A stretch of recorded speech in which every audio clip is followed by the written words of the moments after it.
Time went on, and the Auberge de Géant Hotel showed no signs of opening. Boris and I went down there one day during our afternoon interval, and found that none of the alterations had been done, except the indecent pictures, and there were 3 duns instead of 2. The patron greeted us with his usual blandness, and the next instant turned to me, his prospective dishwasher, and borrowed 5 francs. After that, I felt certain that the restaurant would never get beyond talk. The patron, however, again named the opening for exactly a fortnight from today, and introduced us to the woman who was to do the cooking, a Baltic Russian 5 feet tall and a yard across the hips.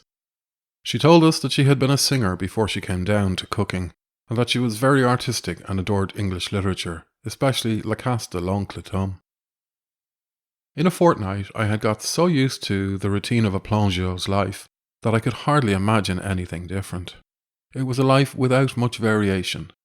At 5:45 one woke with a sudden start, tumbled into grease-stiffened clothes, and hurried out with dirty face and protesting muscles. It was dawn, and the windows were dark except for the workmen's cafes. The sky was like a vast flat wall of cobalt, with roofs and spires of black paper pasted upon it. Drowsy men were sweeping the pavements with 10-foot besoms, and ragged families picking over the dustbins. Workmen and girls with a piece of chocolate in one hand and a croissant in the other were pouring into the metro stations.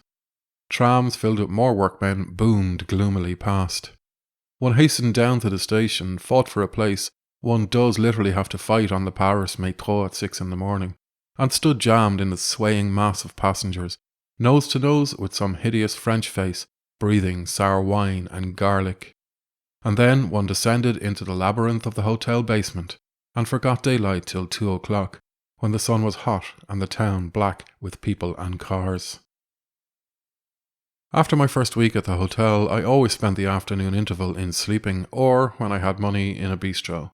Except for a few ambitious waiters who went to English classes, the whole staff wasted their leisure in this way. One seemed too lazy after the morning's work to do anything better. Sometimes 6 plongeurs would make up a party and go to an abominable brothel in the Rue de Siey, where the charge was only 5 francs 25 centimes, 10 halfpenny. It was nicknamed Le Prix Fixe, and they used to describe their experiences there as a great joke. It was a favourite rendezvous of hotel workers. The plongeur wages did not allow them to marry, and no doubt work in the basement does not encourage fastidious feelings. For another 4 hours one was in the cellars, and then one emerged sweating into the cool street. It was lamplight, that strange purplish gleam of the Paris lamps, and beyond the river the Eiffel Tower flashed from top to bottom with zigzag sky signs, like enormous snakes of fire. Streams of cars glided silently to and fro, and women, exquisite looking in the dim light, strolled up and down the arcade.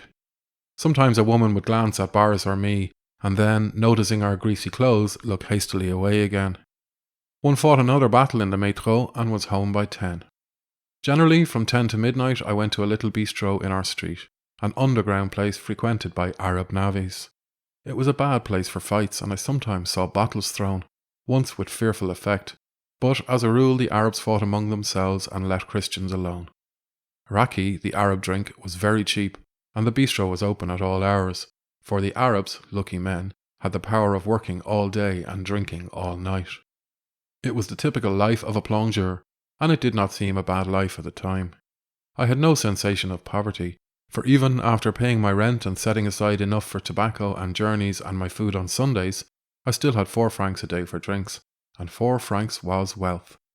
There was, it is hard to express it, a sort of heavy contentment, the contentment a well-fed beast might feel in a life which has become so simple. For nothing could be simpler than the life of a plongeur.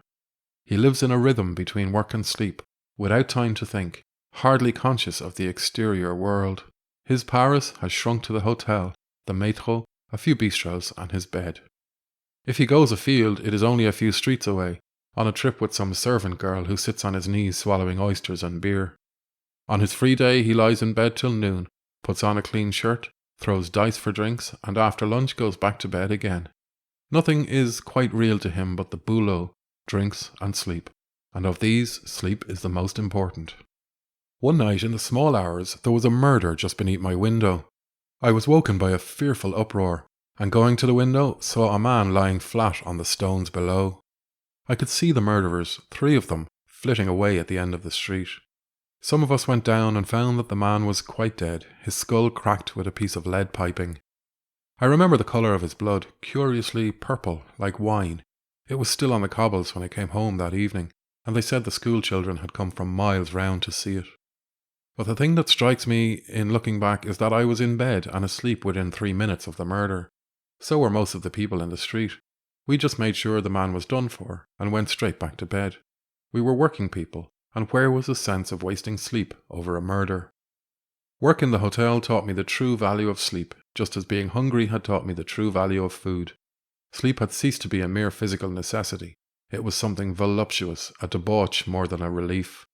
I had no more trouble with the bugs. Mario had told me of a sure remedy for them, namely pepper, strewed thick over the bedclothes. It made me sneeze, but the bugs all hated it and emigrated to other rooms.